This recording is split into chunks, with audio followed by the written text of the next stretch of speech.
calendar. During Diwali, people pray to Lakshmi, goddess of wealth, light, prosperity, and wisdom, and also to Ganesha, the remover of obstacles and the Lord of beginnings. This morning, we are very pleased to have Shamsundar Kottagal.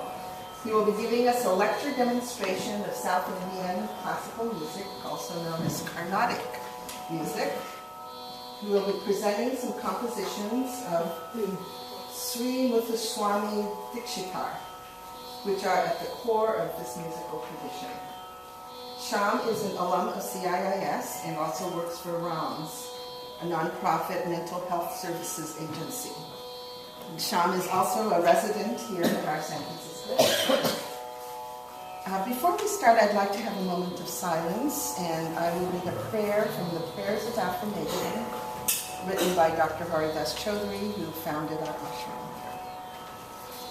This is called The Inner Guide. Om Brahman Shatyam Shivam Sundaram.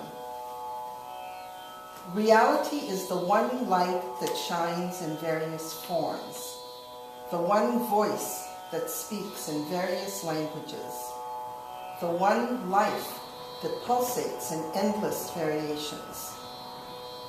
The way to behold the infinite light is by discovering the inner light that glows in the depth of our soul.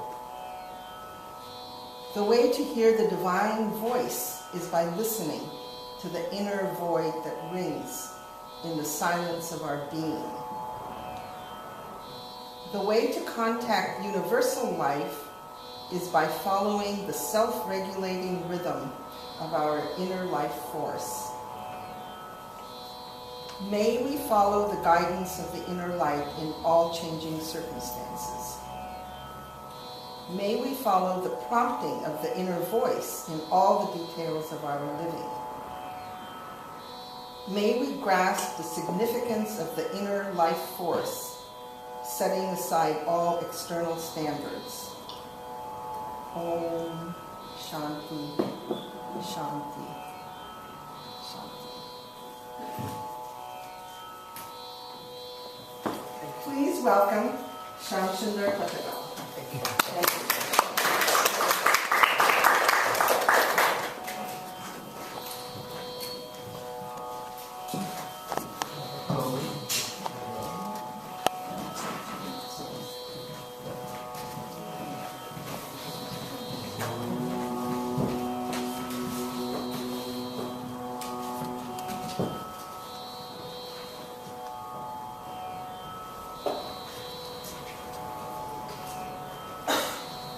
Namaste. Good morning to all of you.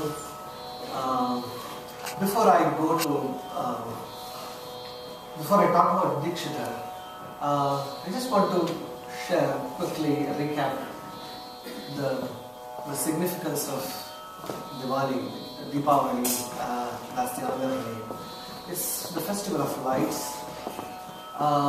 It's one of the few festivals that are celebrated all across India.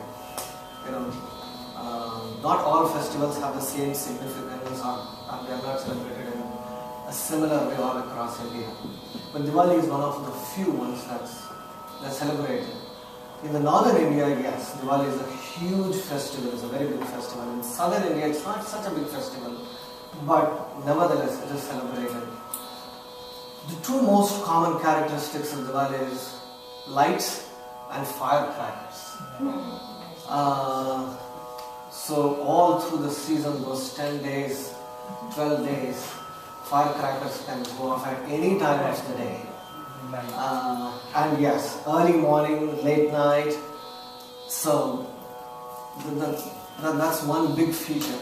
There are a couple of stories associated with the celebration of Diwali.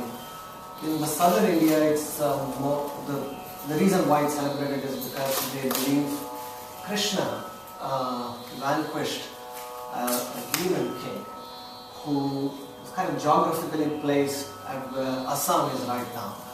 The Sanskrit name for Assam is Prag Jyotishapura. So the demon lived there, and Krishna, with one of his wives, goes and slays the demon. Satyabhama, that is the wife's name, who actually kills the demon. So that's one story why, and it happened early in the morning, at about just before sunrise.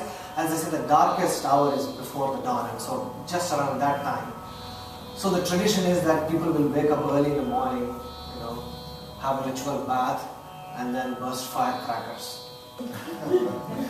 So firecrackers will go off at 4 o'clock, 4:30 in the morning. So even if you are sleeping, then it's an awakening for you. The story in northern India mostly is that Rama, from the Ramayana, came back to Ayodhya which was his kingdom, after 14 years in exile.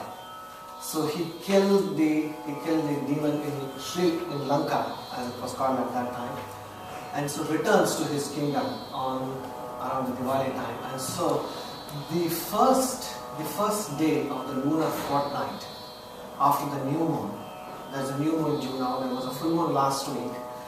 So the first day after the new moon, that will come 27th probably, October 27th, is the new year for many North Indians, and it's a huge, and that's the reason why it's one of the big festivals. Those are the two big stories associated with Diwali. Of course, there's a lot of socializing and eating sweets, as they are called in India, desserts, and there is a general air of merriment and eating at this time. The significance for why I decided to talk about Dikshitar today is that Dikshitar passed away on the 14th day of this lunar fortnight. So this is just around the Diwali time. And so when I was getting ready for the talk,